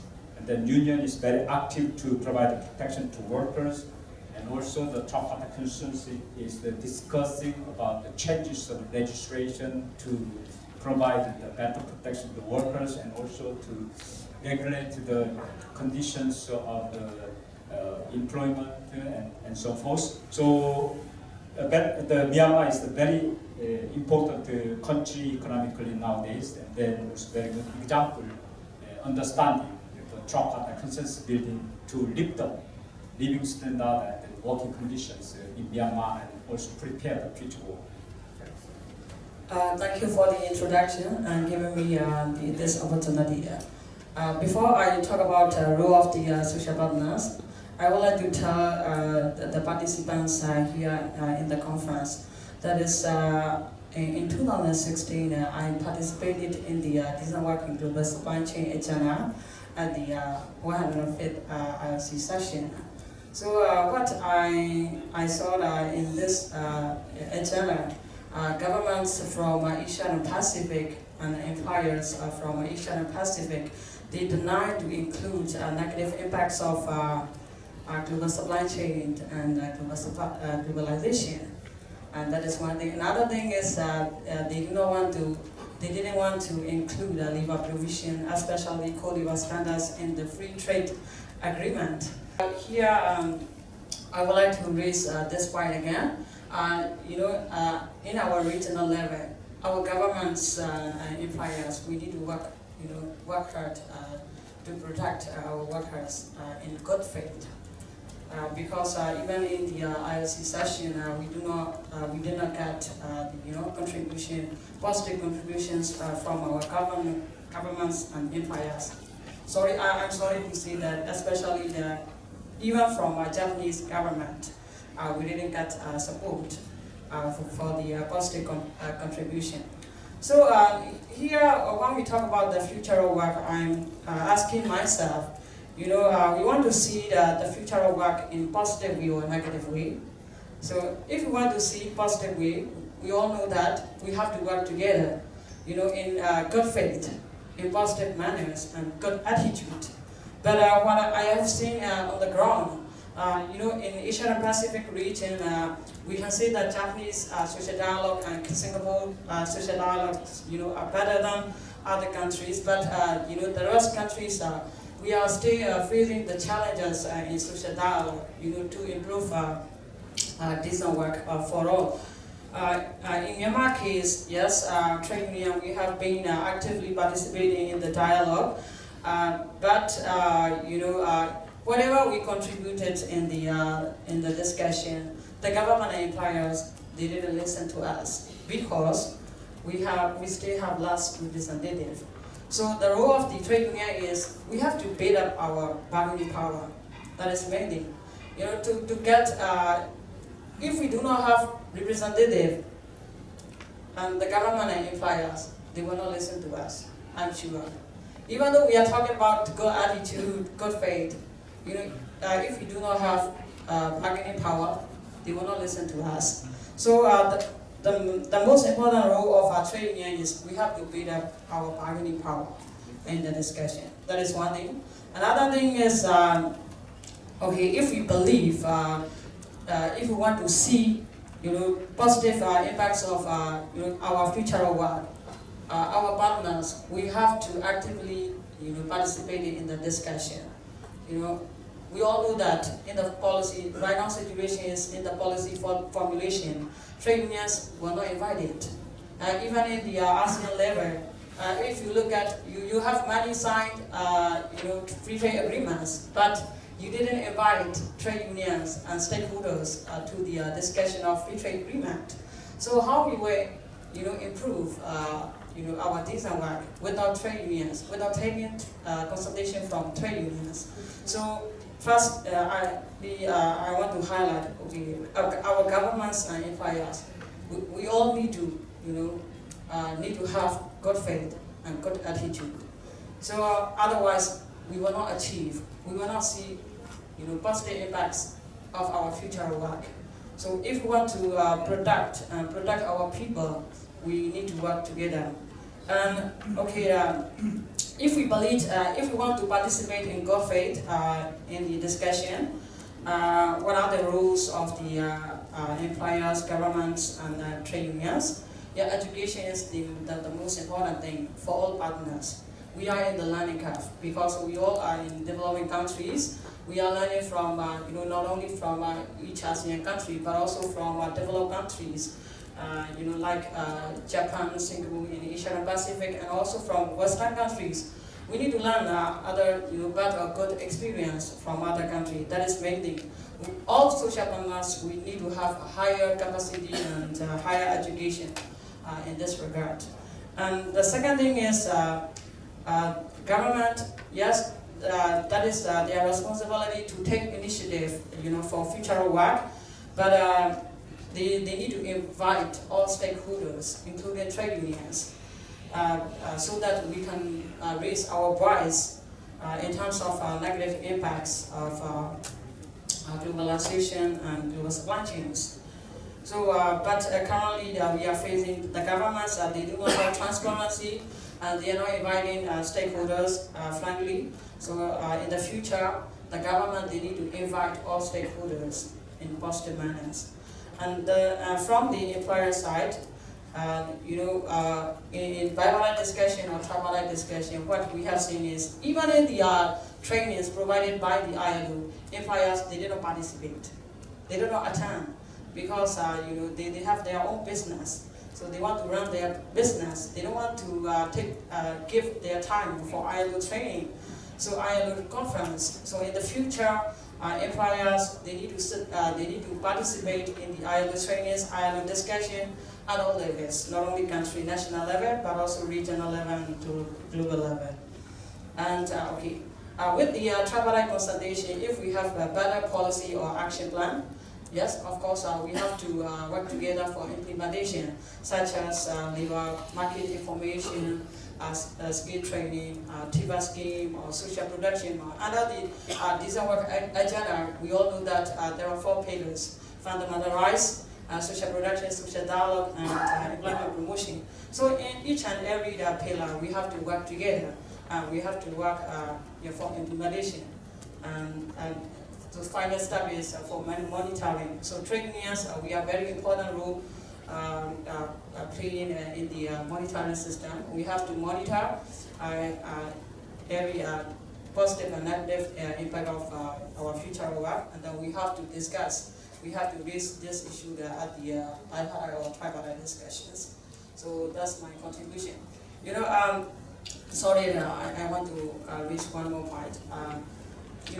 Before I came back in Myanmar, I worked in Thailand, and our trade union movement was on the ground.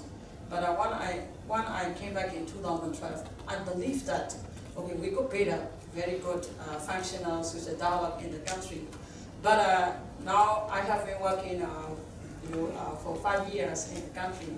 So without employers' active participation and government participation, we cannot go along. So in the future, we need more active participation from the government and employers. So thank you very much. Thank you, Mr. Sandaso, for your intervention, emphasizing the involvement of the stakeholders, especially from employers and workers in policy and decision making. Of course, government has played a lead role in discussing the policy matters, but the government should give the space to employers and workers to effectively engage and contribute to the policy and decision making. And also, implementation of policy, it should be transparent. That's what Ms. Sandaso mentioned. So we just all 4 questions given to us, and I have to close this session in a couple of minutes. If anyone has a burning question, I'd like to take 1 or 2, then I close.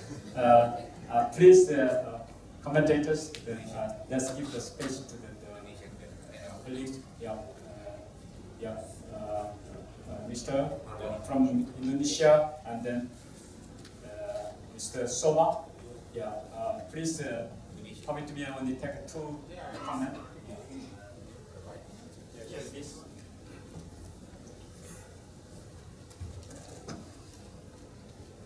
Hello. Thank you, Chairman.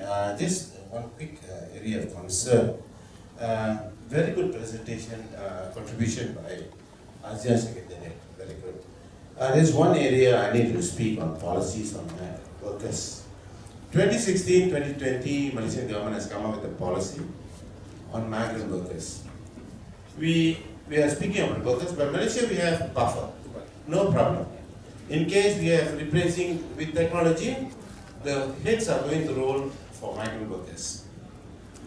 The law very clear. They say migrant workers must go first. So you must understand that we are having almost 30% migrant workers. And 7 years ago, 7,000 people just completely shut down. They went back, no money paid. So this is one area I'm very concerned. We are not discussing, I'm only touching because you mentioned government policies. And ASEAN is aware of it. 1 month ago, we had a meeting. We are very concerned about 34.9 billion ringgit going out per year. Migrant workers are sending back to their countries. We are looking into this also. So how do we reduce? By 2020, we are expecting only 15% migrant workers to be in the country. Many of them are going to go away. No social protection, no safety net for migrant workers. This is one area, one ASEAN, I know you have made a very good presentation. What is ASEAN doing about it to save their own workers? Because a lot of ASEAN workers are coming there also. Thank you. I just worried. Future of work, meaning is the old work is finished. I think future work is just one type of work, because the old type of work is still example media. Even we have IT media, but the paper media also still exists. And then example cars example. Even technological develops, but people still needs classic cars. Example the Bentley, example, or coal shoe. They say that this 100% handmade example, and that's all jobs still exist. I think the new type of job, it is not replace all the old jobs. It is just kind of jobs. For that, we need protections. How to protect new kind of jobs? How we get full employment for the youth example. How we protect social security? How to get decent work for the new type of job? I think it is must clear, and as we learn how, and then like government of Indonesia, they try to make new rules. Example, okay, for the new type of taxi, online taxi, we need up and middle and up standards of payment example. But nowadays protest from the employer, and that's okay, we revise like that, and that's we learn, we just learn. Thank you. Thank you. Thank you. Before closing, the title of this conference is the future of the work we want.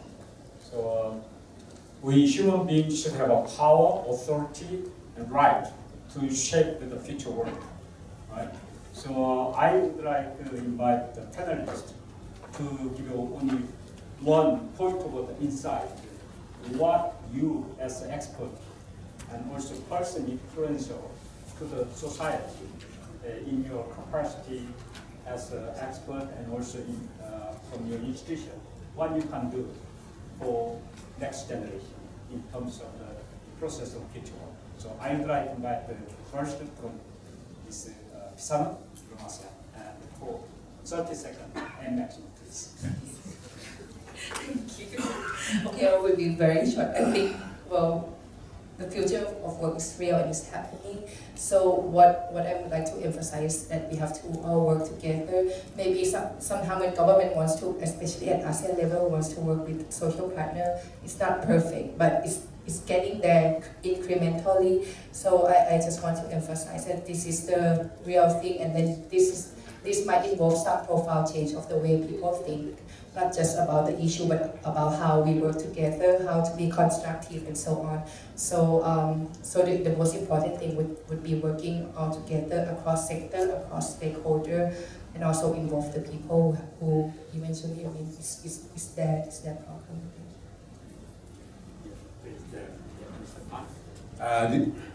The future of work to borrow the words of my colleague Mr. Montano, may not necessarily be the one we want.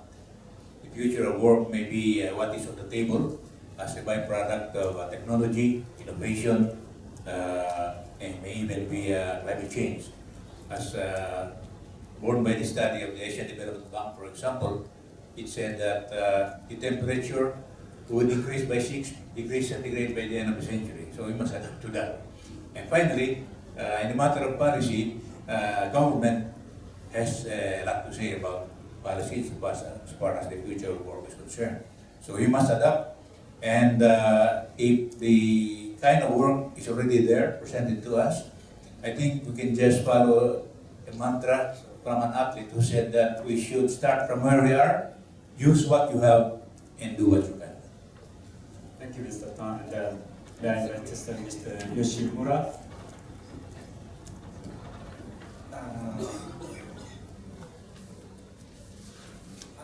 I think that I would like to admit the fact that the intervention from the Indonesia, I think that all works will not be replaced by the technological innovation. I think still some work will survive.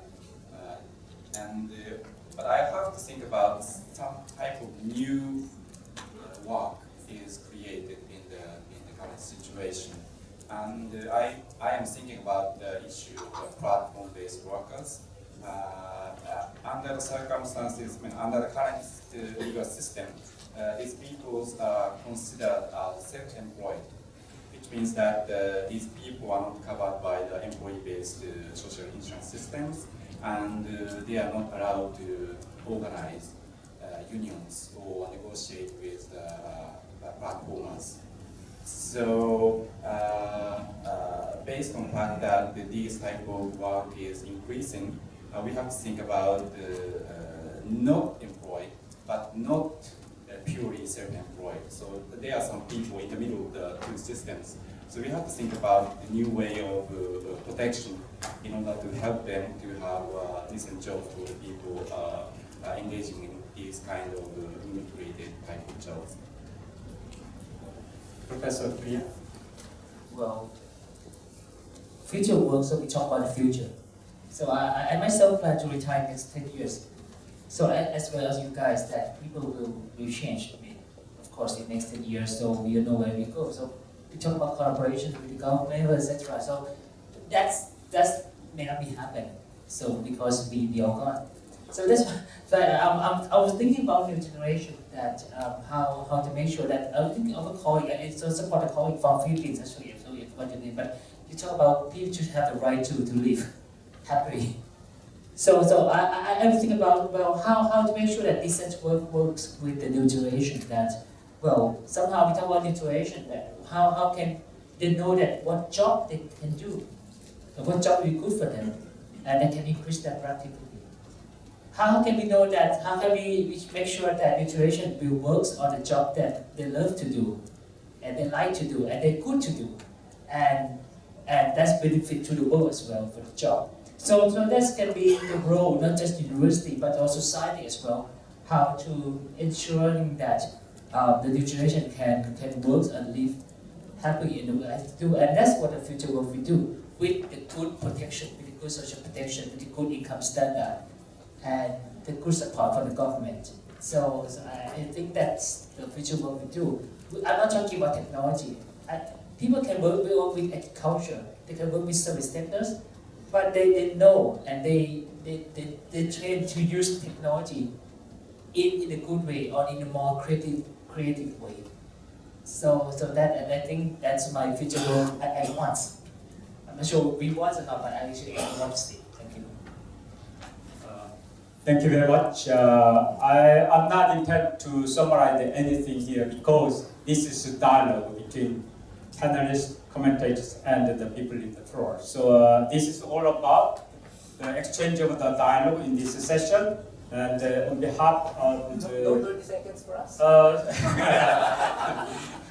I'm very sorry, but due to time constraint, I think that we have to close. We can't have a continue to dialogue to the next session. So I would like to really appreciate all the panelists for the excellent job and contribution to this session, and also commentators from the trade unions for your response on also counter argument with that, and then also some of the colleagues made an intervention with the panelists. All you inspired our dialogue discussion, and then on this note, I would like to really thank every panelist, the commentators, and then also colleagues made the intervention. Thank you very much. I would like to this.